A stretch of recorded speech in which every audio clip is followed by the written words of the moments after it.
Hi, I'm Dana from Remax Preferred Choice. Many of you know me as a local gardening expert, and because of that knowledge, I'm going to help you create a beautiful landscape to help list your home.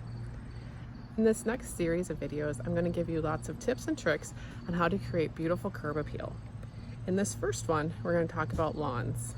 Now, if you have to reseed or just fill in some bare areas, this video will help give you step-by-step instructions on how to create a beautiful lawn that buyers are sure to love. So we're here at my house, and we have been recently working on reseeding our entire yard.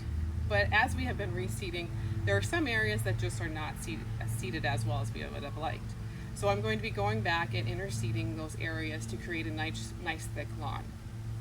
So in this area, as you can see, I am in a shaded spot, which this area does get a lot of shade throughout the day.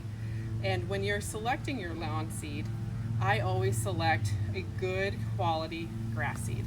I do not go for the cheap seed. I go for something that has got good quality to it. And the reason why I do that is because you're going to have better drought resistance, you're going to have good disease resistance, and your lawn is going to stay greener longer. I'll often hear a lot of people say that they just want Kentucky bluegrass. That's great. Kentucky bluegrass is a great seed, and you'll find many mixes with Kentucky bluegrass in them. However, I am going to tell you that you do need a few other types of seed in with your mix because not every location is the same in your landscape. So the seed mix that I am going to be using today has several varieties of Kentucky bluegrass in it, but it also has a perennial rye and fescue in it as well. Sometimes in high traffic areas or in areas that have more sun or just a little bit of different soil conditions, you're going to see that certain types of grass seed are going to take better than others. So again, find a grass seed that is high quality and has several different types of grass seed in with it to create a better lawn for your home.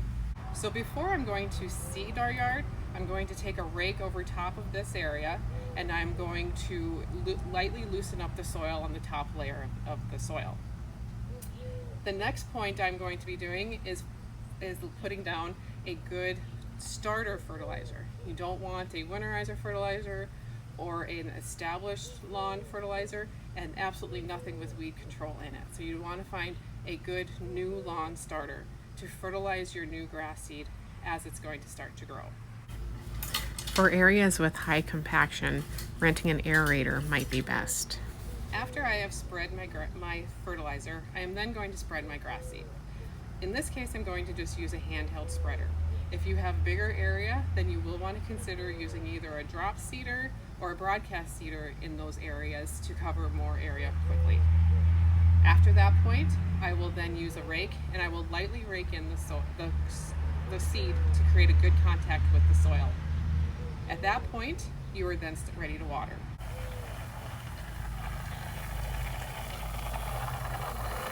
For even larger areas or to get the seeds directly into the seed bed, rent an overseeder. This will eliminate the raking process.